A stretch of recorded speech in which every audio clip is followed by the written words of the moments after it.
네, 학회의 귀중한 시간에 이런 귀중한 기회를 주셔서 우선 감사의 말씀을 드리겠습니다. 제 강연에 앞서서 저는 오늘 이 자리에서 지방자치제까지 사랑하시고 애껴주셨던 모든 분들, 특히 우리 학회의원님께 감사의 말씀을 드리겠습니다. 내용상으로는 갑론을박이 있을 수 있다고 생각합니다. 어찌 되었든 간에 만 32년 만에 지방자치법 전부 개정이 2020년 12월 9일 날 이루어졌는데 이런 성과를 내기까지는 여러분들의 변함없는 성원이 있었기 때문에 가능하지 않았나, 이런 관점에서 감사의 말씀을 드리고요. 두 번째 감사의 말씀은 오늘 우리 한국지방자치학회의 학회 명칭 서브타이틀이 주민주권과 자치분권의 실현입니다. 오늘 제 말씀 중에도 이제 제가 또 구체적으로 언급이 있겠지만, 주민주권이라는 용어 쓴 지가 지금 만 3년 돼 갑니다. 문재인 정부가. 공문서에서 썼고, 이제는 학문적으로도 우리 많은 동료 우리 교수님들께서 좀 수용해 주시는 개념이 아닌가. 그래서 급기야 우리 학회의 타이틀로도 자치분권이라는 용어, 주민주권이라는 용어를 이렇게 공식적으로 사용해 주심에 대해서도 우선 감사의 말씀을 드리겠습니다. 세 번째의 감사의 말씀은 제 개인적인 거에 되겠는데요.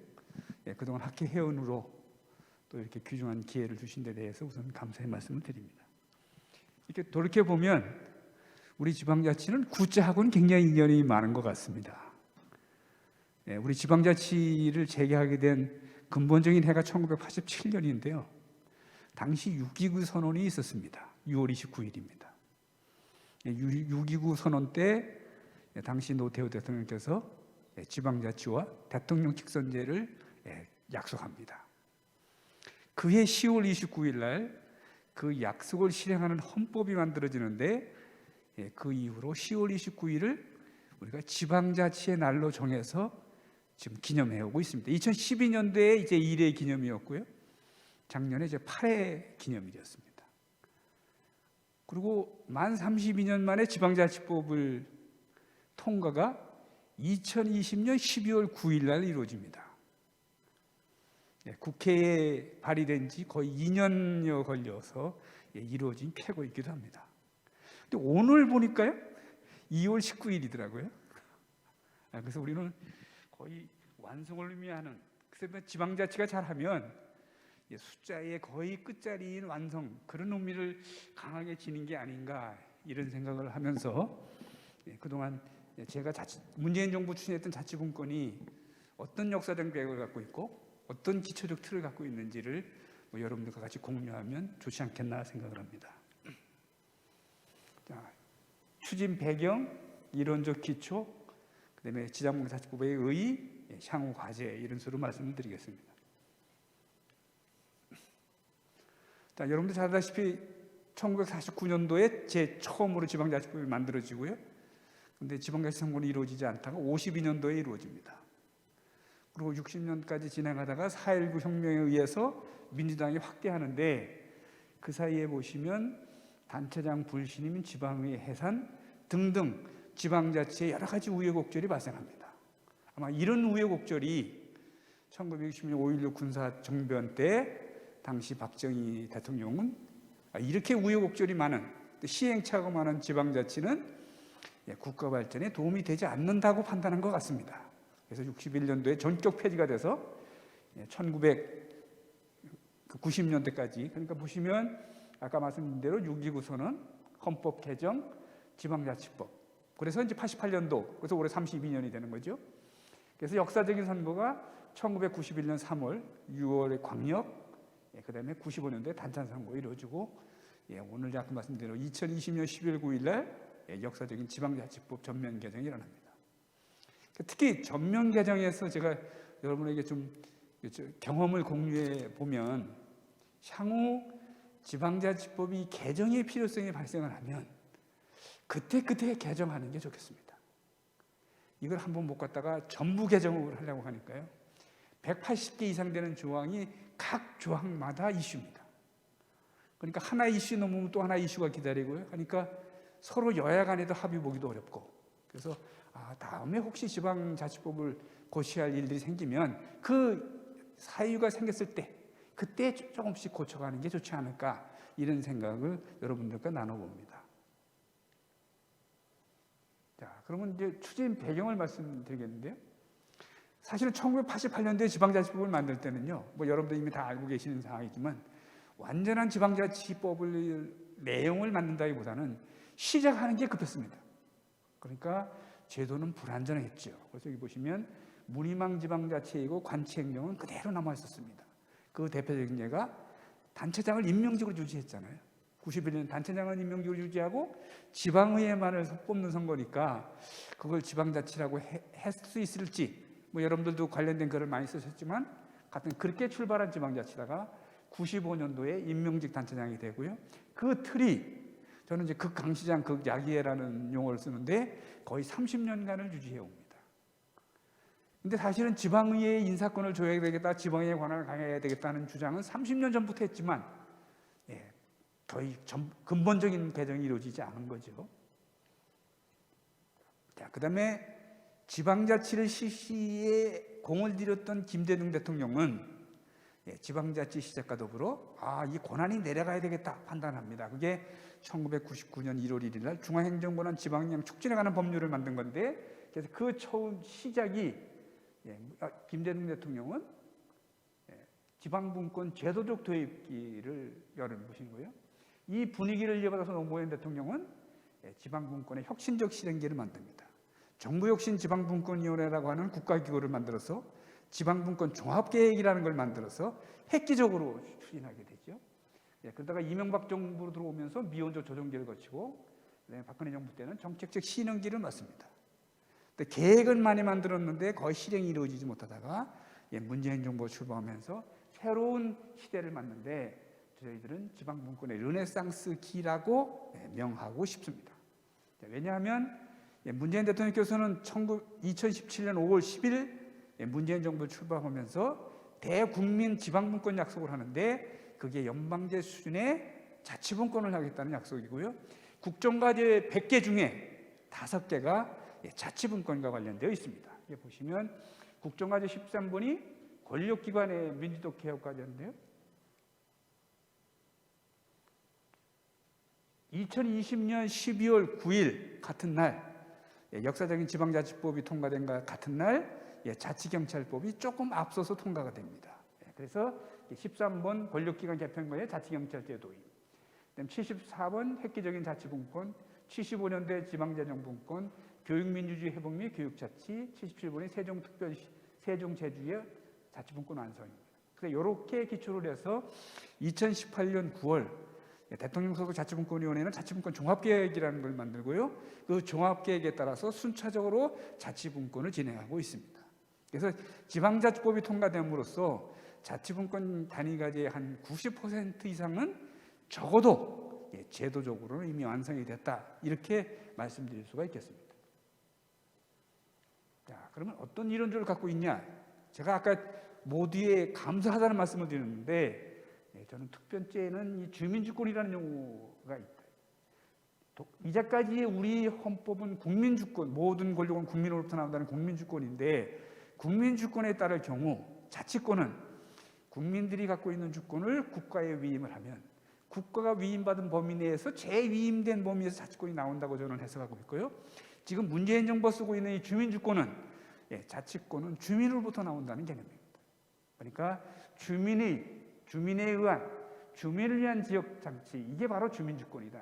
그래서 이 주민주권은 나아가서는 보충성의 원리의 기초가 되고 있고요. 주민자치의 원리이며 저는 자치입법권의 파생 원리로 활용할 수 있을 것이다. 차후에 제가 자치분권에 관한 잠깐 말씀을 드릴 텐데, 향후 지방의회 자치입법권은 지금 말씀드린 이 주민주권과 자치로부터 굉장히 활성화될 것이다. 특히 주민주권은 주민과 지방정부의 관계를 얘기하기 때문에 주민주권의 개념은 주민자치의 이론적으로 기초할 것이다. 그래서 저는 자치입법권을 점진적으로 확대해 나갈 건데, 이거는 저는 세계적인 경향과도 똑같다고 봐집니다. 여러분들 이미 잘 알다시피 미국에서는 19세기 말에 주정부의 헌법이나 명령에 따라서 움직이는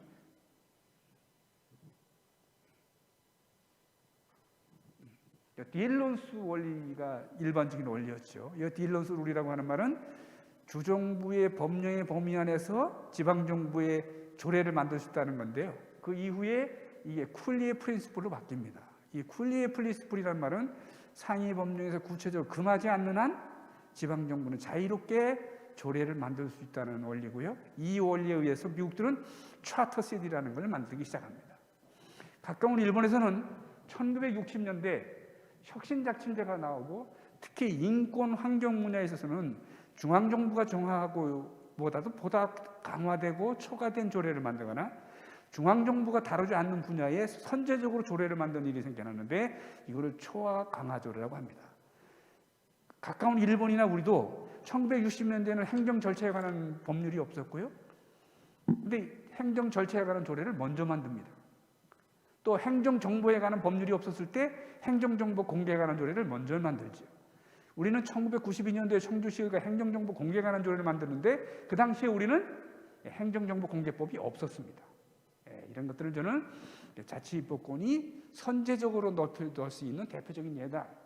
또 가까운 영국도 얼트라바이러스라고서 지방정부의 권한은 아주 엄격하게 법률에 제한됩니다. 상위 법령에 위반될 때는 무효라고 하는 게 얼트라바이러스인데 캐머런 정부 이후 로컬리즘, 즉 지역의 자치권을 신정한다는 의미에서 나온 이론이 제너럴 파워 오브 컴피턴스입니다.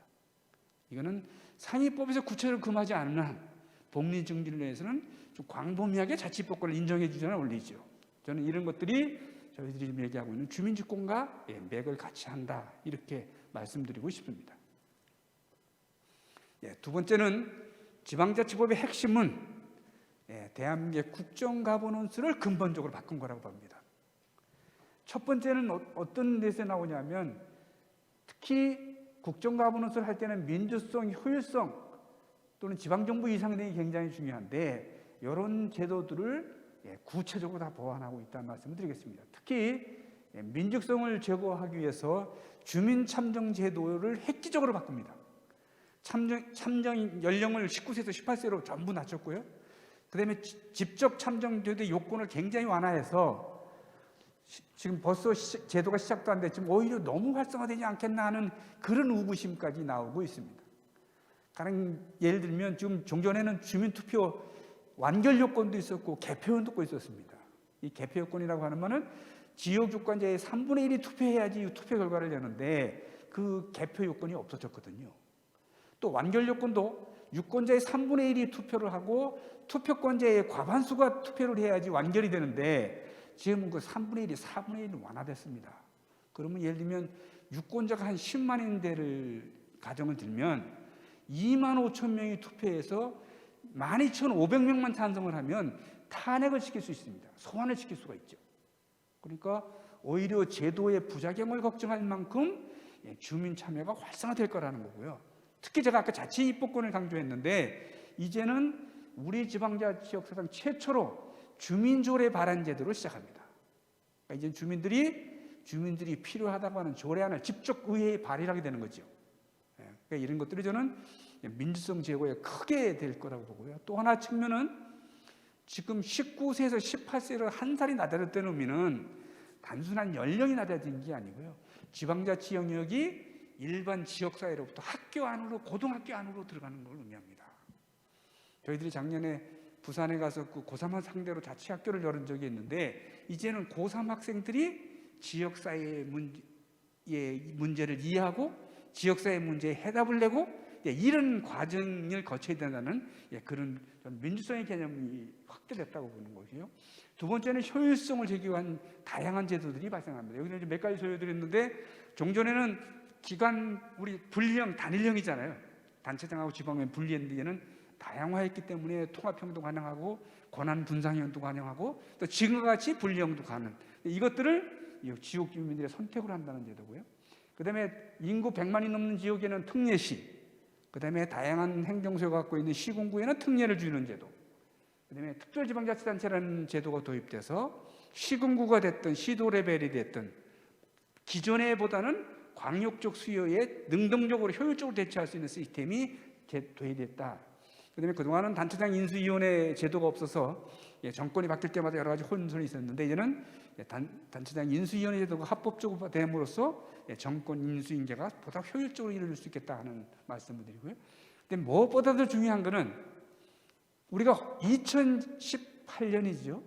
연방제 수준의 자치분권 하기 위해서 자치분권형 헌법 개정이 이루어졌으면 뭐 그보다 바람직하지 않을 게 없었을 텐데 여러분 잘 알다시피 불행하게도 이루어지지 않았지 않겠습니까?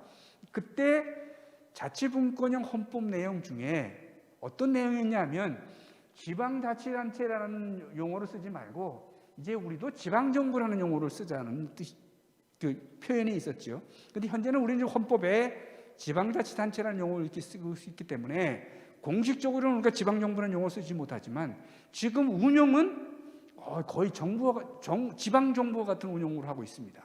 이미 중앙지방 국가의 장을 얘기할 때도 종전에는 국가의 지도, 감독 이렇게 표현했던 것을 지금은 국가와 지방자치의 관계라는 용어로 이렇게 완화를 했고 또 중앙지방협력회의라는 제도를 도입하고 있습니다.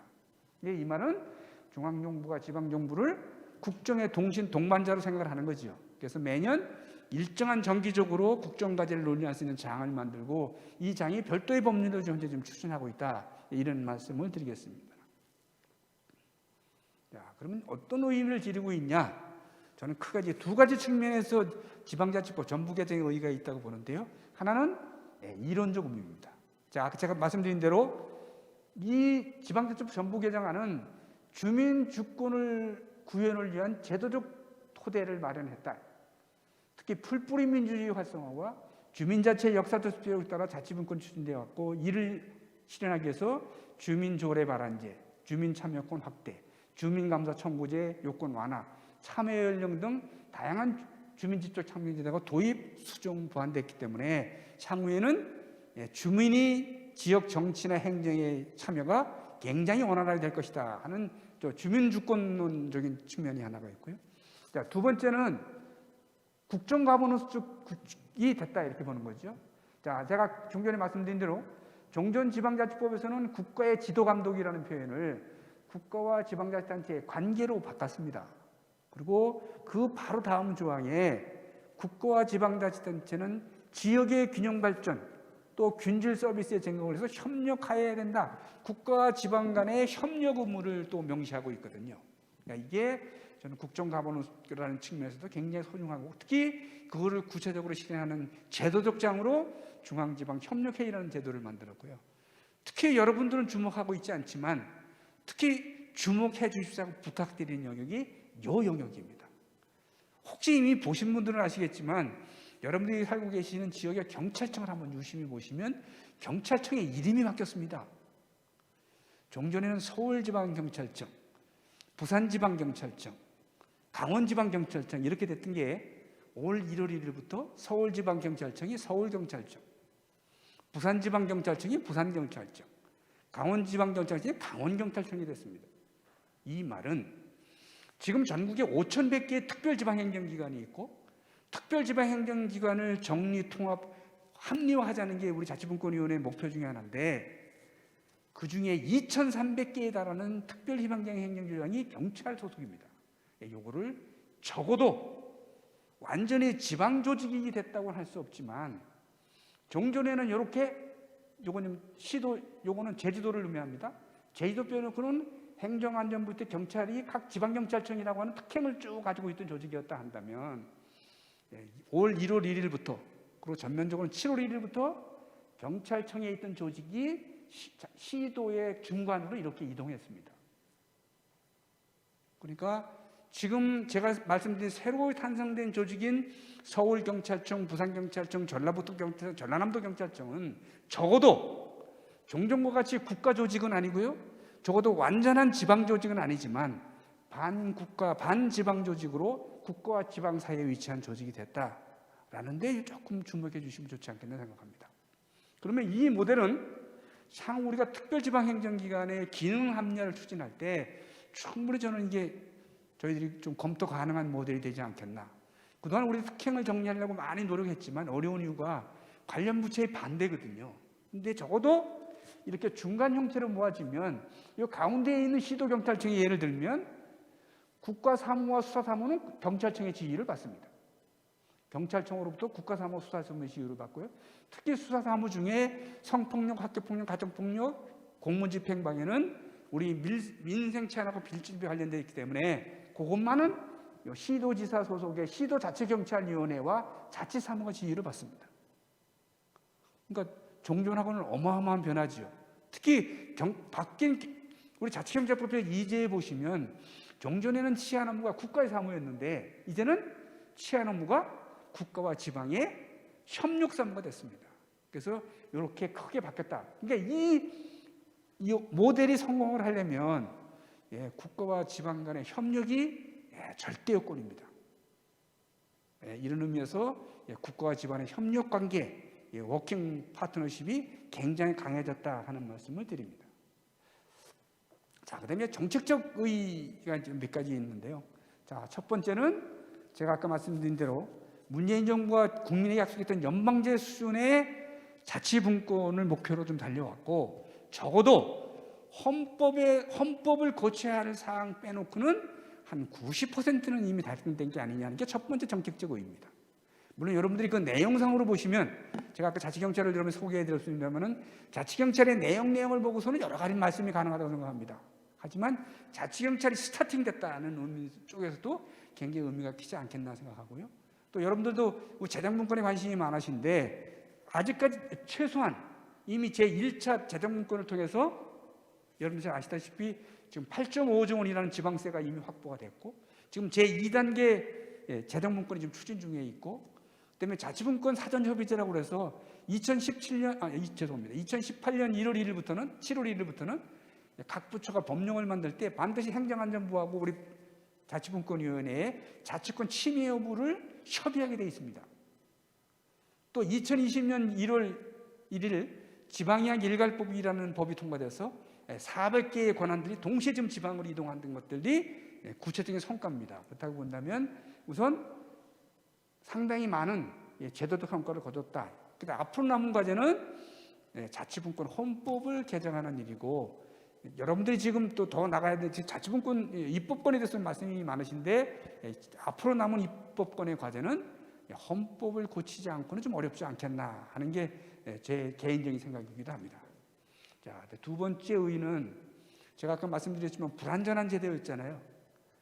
여러분들이 지금 2020년 12월 9일 통과된 지방자치법의 가장 획기적인 변화가 몇 가지가 있는데 그중에 중요한 변화가 지방의회의 변화입니다. 그 30년 동안 지정해왔던 인사권이, 사무처 인사권이 이제 지방의회로 귀속되는 거죠. 그러니까 이제 정상화됐다고 볼 수 있고요. 또 그렇게 오래되었던 주장해왔던 정책 지원 전문 인력 제도가 도입됩니다. 물론 이제 1인이 1명씩 지방의회에서는 주장했지만 단계별로 4분의 1을 거쳐서 2분의 1을 거쳐서 이런 단계로 발전을 하겠지만 적어도 그런 제도가 도입됐다는 데는 커다란 의미가 있고, 다음 단계에서 이걸 또 발전시키는 지금보다도 훨씬 더 새로운 제도를 도입보다는 훨씬 더 쉬운 과정을 거칠 것이다, 이렇게 말씀드릴 수가 있겠습니다. 근데 혹시 여러분들 주목해서 보셨는지는 잘 모르겠는데요, 개정지방자치법 28조에 보시면 획기적인 워딩 체인지가 하나가 있습니다. 뭐냐면 종전에는 법령의 범위 안에서 조례를 정할 수 있다, 이렇게 되어 있습니다. 근데 지금은 그 법령의 범위 안에서 할 때 그 안이란 용어가 빠지고 법령의 범위에서 이렇게 되어 있습니다, 워딩이. 혹시 주의 깊게 보셨나요? 법령의 범위 안에서 할 때 이 안을 빼고 법령의 범위에서 이렇게 붙였습니다. 저는 이게 놀라운 변화라고 생각합니다.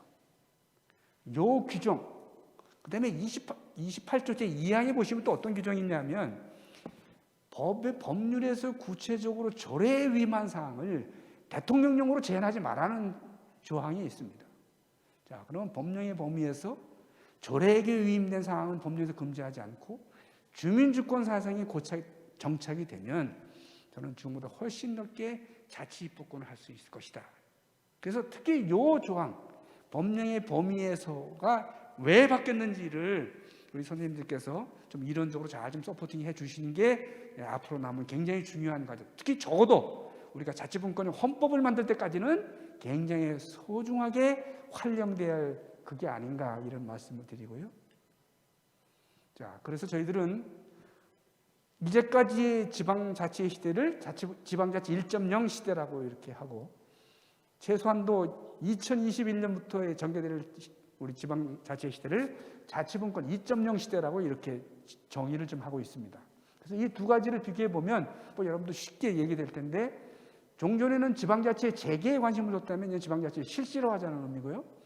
이제까지 지방자치 주체가 단체였다면 이 지금부터는 주민이 주체가 되어야 된다는 겁니다. 그래서 주민 발의도 간접 발의였다가 직접 발의로 바뀌고요. 국민주권이 주민주권으로, 그다음에 보충성의 원리와 사무 범위에 따라서 자치경찰 업무가 자치사무로 좀 들어왔지 않습니까? 엄청난 전변이라고 생각합니다. 앞으로 교육이 들어와서 특별법의 내용만 조금만 손을 대면 이제는 그야말로 지방자치 완결체를 가질 수 있는 계기가 됐다 이렇게 보고요. 그다음에 지방재정도 지방재정 중앙지방 협력 의무가 좀 명시가 돼 있고, 자치단체가 저는 지방정부 정치적으로는 이미 지방정부 주의를 획득한 게 아닌가 이렇게 보여집니다. 지방의 인사권이 독립됐고 기관 구성의 획일적에서 다양화됐고, 특히 중앙지방 관계가 지도 감독에서 상호 협력 관계로 바뀌는 이 새로운 모형이 저희들이 자치분권 2.0의 새로운 지방자치들을 열어갈 것이다 이렇게 기대를 합니다. 자, 그럼 이제 과제가 많이 필요한데요. 지금 제가 말씀드린 대로 12월 9일에는 자치경찰을 위한 법률과 지방자치법 전부 개정안이 통과가 됐고, 그 부수법안들이 남아 있습니다. 그 부수법안 중에는 주민조례 발언법이 남아 있고요, 중앙지방협력회의법이 남아 있고요, 주민투표법이 남아 있고, 주민소환법이 남아 있습니다. 특히 지방재정을 강화하기 위해서 고향사랑기부금법을 좀 추진하고 있는데, 고향사랑기부금법이 현재 지금 법사위에서 지금 논의 중에 있습니다. 이런 관련된 법률들이 조속히 통과되면 좋겠다 하는 거고요. 특히 중앙지방협력회의법이 통과가 돼서 내년 5월 10일 문재인 정부가 마치기 전에 중앙지방회의가 공식으로 한번 열리면 상당히 의미가 있지 않겠나 하는 생각이고요. 자, 그다음에 주민자치 관련 사항인데요. 많은 분들이 좀 아쉬워하는데, 이번에 지방자치법 12월 9일 통과될 때는 저희들이 이제 간접적으로 들으니까요, 여야 간의 합의를 전제로 논의가 시작됐다고 합니다. 그러니까 여야가 합의를 전제한다는 말은 야당이 당론으로 반대하는 건 어렵지 않겠습니까? 그래서 지금 야당이 당론으로 반대했던 게 주민자치에 관련된 조항이고, 그게 그래서 거기서 빠지게 됐던 내용이고요. 지금 다음 주 월요일부터 의원 발의로 2개의 주민자치를 보완하는 수정안이 지금 국회가 올라가 있고, 지금 본회의에 상정이 돼서 다음 주 화요일부터 논의가 됩니다. 그러면 저희들은 아마 2월 말, 빠르면 2월 말, 한 3월쯤에는 주민자치에도 보완되지 않겠나 이런 생각이고요. 자, 그다음 세 번째 과제는 명실공히 지방자치의 주인은 이제 주민이다라는 명제가 실시가 될 수 있도록 새로운 관행과 해석을 해 나가야 된다. 자, 이미 지금 당분간은 현행 헌법을 유지해야 되고요. 새로운 지방자치법을 만들어서 이제 대통령이 준비 중입니다. 그러면 조례도 관련된 조례도 만들 텐데, 가장 남은 거는 주민주권 등을 비롯한 주민자치를 위한 새로운 해석과 관점들이 굉장히 필요하다. 그래서 저는 시대의 사회적 가치를 반영할 수 있는 해석이 꼭 필요하지 않겠나. 근데 이 몫은 오늘 이 자리에 함께 해주신 우리 지방자치학회 회원님들의 몫이 아닐까 생각을 합니다. 여러분들이 어렵게 놓은 이 지방자치의 제도적 기초들을 보다 지방자치, 특히 주민자치, 자치분권이 활성화될 수 있도록 좋은 방향으로 이렇게 발전해 갈 수 있는 해석이 좀 필요하지 않겠나 생각되고요. 특히 주민주권론을 토대로 자치입법권이 강화되고 중앙지방협력회의가 더욱더 강해지는 이런 시대로 가야 되지 않겠냐. 그다음에 요 맨 마지막에 시대의 사회적 가치에 부합하는 법령 해석으로 자치분권 2.0 시대를 여러분과 같이 활짝 열어야 될 거라고 생각합니다. 그래서 이제 우리가 이제 왜 지방자치를 해야 되는지에 관한 원론적 얘기는 다시 말씀드릴 필요는 없지만, 적어도 2020년 12월 9일 통과된 지방자치법 전부 개정안은 뭔가 우리가 한 발짝 미래를 향해서 나가는 데는 큰 의미를 지니고 있다 이렇게 말씀드릴 수 있겠습니다. 시간이 너무 딱 맞았네요. 네. 혹시 뭐 질문 있으신가요? 네. 조금 한두 개만 질문 받겠습니다. 네. 교수님, 위원장님, 감명 깊은 발표 잘 들었습니다. 그 현장과 이론을 잘 연결시켜가지고 배울 게 많은 연설 잘 들었습니다. 저는 간단한 질문 두 가지인데요. 위원장님 이제 자치법 개정하시면서 여러 가지 이제 우여곡절이 많으실 것 같은데 그 중에 이제 가장 힘들었던 거 한 가지만 얘기해 주시고 이거를 이제 향후에 어떻게 제도적으로 보완하면 좋을지 아이디어 차원에서 하나 말씀해 주시면 좋을 것 같고요. 그리고 이론적으로 좀 궁금한 게 지방자치법이 개정됐으면 거기에 맞게끔 어떻게 보면 이제 구역이나 그러니까 지금의 시군구 단위의 기초자치단체와 광역 단위의 이렇게 구조가 되어 있는데 이 구역 자체를 개편할 필요는 없는지 그런 데 대해서 이제 뭐 의견을 궁금해서 여쭤봅니다. 네. 두 가지 다 굉장히 좋고 좋은 질문을 하셨는데요. 지금 저희들이 국회 논의 과정을 이렇게 지켜보고 간접적으로 얘기 들어보면 제일 논란이 많았던 게 특례시 제도입니다. 여러분들 신문지상 통해서 많이 보셨죠? 특례시 제도가 논란됐다는 게. 특례시 제도를 정부가 검토하고 도입된 데에는 1988년 지방자치법 만들 때 다른 나라에는 없는 제도가 도입됐는데 그게 광역시 제도입니다. 그 이전에 직할시일 때는 별 문제가 안 됐는데요. 광역시가 되면서 자치구라는 제도를 도입합니다. 그래서 2층제 지방정부가 되면 도로도 떨어져 나가잖아요. 그러면 지금 여러분들 대구, 경북이 좀 통합 논의를 하고 있다. 부산, 울산, 경남이 메가시티 논의하고 있다. 광주, 전남이 통합 논의했다는 얘기는 들으셨죠? 이 말은 광역시가 장점도 있지만 단점이 좀 많은 제도거든요. 그러니까 종전에 100만이 넘으면 많은 도시가 광역시가 되고 싶어 해서 광역시를 신청을 했는데 정부 입장에서 이제 더 이상 광역시는 어렵겠다 이런 판단이 됐고 그거를 조금 보완할 수 있는 제도가 특례시 제도였습니다. 그러니까 당연히 그 당시에는 정부의 20대 국회 때의 정부안은 100만 이상에 넘는 도시에만 주는 게 원칙이고요. 그러다가 이제 20대 국회에서 여러 이제 도시들이 나서게 돼서 그게 21대 국회 때 정부될 때는 100만 이상 도시 중에서 100만 이상 도시는 이제 특례시가 되는 거고요. 50만 이상의 도시 중에 국가균형 발전이나 특별한 행정수요가 발전하는 지역에 대통령령에 따라서 행정안전부 장관이 지정하는 도시 이렇게 두 가지 제도끼리 열렸습니다. 이게 정부안입니다. 그런데 이제 이게 국회에 넘어가면서 아주 복잡해졌죠. 전선이 100만 이상 넘는 도시도 물론이고요. 100만은 안 되지만 90만 넘는 도시들도 많잖아요. 전국에 지금 50만 이상 도시가 16개가 있습니다. 그러니까 50만 이상 도시 다 또 관심을 보이기 시작했고 또 심지어는 30만은 넘고 50만이 안 되는 도시까지도 관심을 갖고 또 나중에는 인구가 줄어가는 농촌 지역의 군까지도 관심을 가져서 현재와 같이 100만 이상 넘는 도시는 자연히 그냥 특례시가 되는 거고요. 그 외의 모든 시군구가 특례의 대상으로 바뀌었습니다. 근데 사실 그런 합의를 이루기까지 많은 어려움이 있었습니다. 자칫하면 그럼 우리 표현으로 특례시 수가 지방자치법 전부 개정을 좀 좌초시킬 뭐 그런 순간도 있지 않았었겠나 이렇게 지금 되돌아보면 이제 그게 한 이슈였고요. 두 번째 이슈는 제가 잠깐 먼저 소개드린 주민자치회입니다. 주민자치회는 야당의 반대가 굉장히 강했던 걸로 이해가 되고요.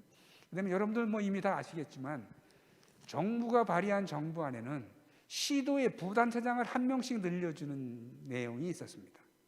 특히 인구가 500만이 넘는 도시는 추가로 한 명도 할 수 있었습니다. 그러니까 서울시나 경기도는 부단체장을 2명까지 할 수 있었죠. 근데 그 제도가 빠졌습니다. 그러니까 그거는 상당히 논란이 될 수 있음을 간접적으로 보여주는 질문이라고 하시고요. 뭐 그 외에도 이제 예가 많이 있는데 이제 주로 매스컴에서 많은 관심이 있던 게 이제 그 세 분야가 아닐까 생각이 되고요. 그다음에 이제 두 번째 질문은 정말 중요한데 또 정말 어려운 주제이기도 합니다. 자, 우리 지금 시도가 있습니다. 17개 시도죠. 그런데 우리나라는 1896년 이후로 조선시대 우마차가 교통의 중심이었던 시대에도 팔도였습니다, 우리가. 그러다가 1896년 남북도로 바뀌고요. 1945년 서울특별시가 떨어져 나가고요. 제주도가 전남으로 떨어져 나갑니다. 1961년에 직하시가 생기고요. 1981년 광역시가 생기면서 다 그러니까 우리는 분리주의를 택해 왔습니다. 광역 같은 경우에는. 그래서 팔도였던 조선시대의 행정구역이 지금 17개 시도가 됐습니다. 17개 시도를 그냥 인구만 비교해 보면 35만의 세종시가 있고요. 1350만의 경기도가 있습니다.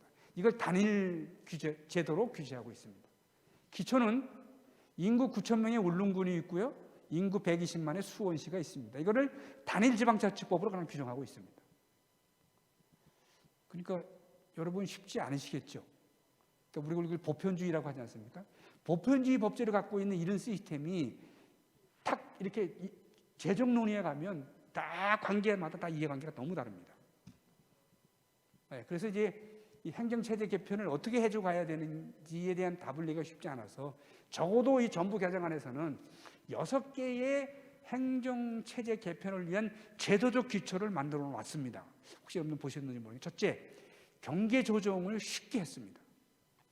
그래서 경전의 읍면동 단위가 됐든 시군구 단위가 됐든 하여튼 경계조정을 원하는 지역은 경계변경 사전협의체라고 하는 자의규를 먼저 만들어서 자의규가 합의하면 그게 끝입니다. 근데 그게 안 되면 중앙지방 분쟁위원회의 해결로 해결하고요. 그 다음에 이제 매립지나 누락지 되는 경우에도 해당 지방자치단체가 등록을 하고 이의가 없으면 그게 확정이고요. 이의가 있을 때는 행안부 장관이 분쟁조정위원회를 통해서 합니다. 그 다음에 정전의 행정협의회를 만들 때는 반드시 지방의 의결이 필요했는데 이제는 지방의 보고로 끝냈습니다. 아주 간편해졌죠. 제가 아까 기간 구성 다양화를 할 수 있다는 말씀도 드렸고, 그 다음에 또 하나는 특별지방자치단체 도입한 데에는 시군구나 시도의 통합이 물리적으로 어렵다면 아마도 지금 제가 대구 경북 얘기를 들어본 게 처음에는 그 논의가 순조롭다가 최근에 또 반대하는 목소리가 굉장히 커졌다는 기사들이 많이 나더라고요. 그래서 혹시 물리적 통합이 어렵다면 이거를 우산처럼 덮는 특별지방자치단체가 좀 용이하지 않겠나. 그래서 이런 제도들이 지금 질문하신 지방행정체제 개편을 하는데 조금 긍정적으로 기여하지 않겠나 생각이 되고요. 언젠가는 저희들도 기초의 다양성, 광역의 다양성을 고려해서 특히 국가균형발전의 공간적 주체의 규모가 뭐가 적정하냐, 시도가 적정하냐, 아니면 초광역이 적정하냐 이런 논의들이 많은데 아마 국가균형발전위원회도 시도보다는 조금 큰 단위가 적정치 않겠나 이런 논의들을 많이 하고 있는 것 같아요. 그런 의미에서 강제적으로 아니면 합의적으로 됐든 강제적으로 됐든 하여튼 시도가 통합이 된다면 바람직하지만 또 바람직할 수 있지만 근데 또 그게 쉽지 않은 과제인 것 같습니다. 그렇다 본다면 아마 특별지방자치라는 새로운 제도가 보다 더 효용성이 높지 않겠나 이런 말씀을 드리면서 제 얘기는 여기서 마치겠습니다. 네, 경청해 주셔서 정말 감사합니다. 네.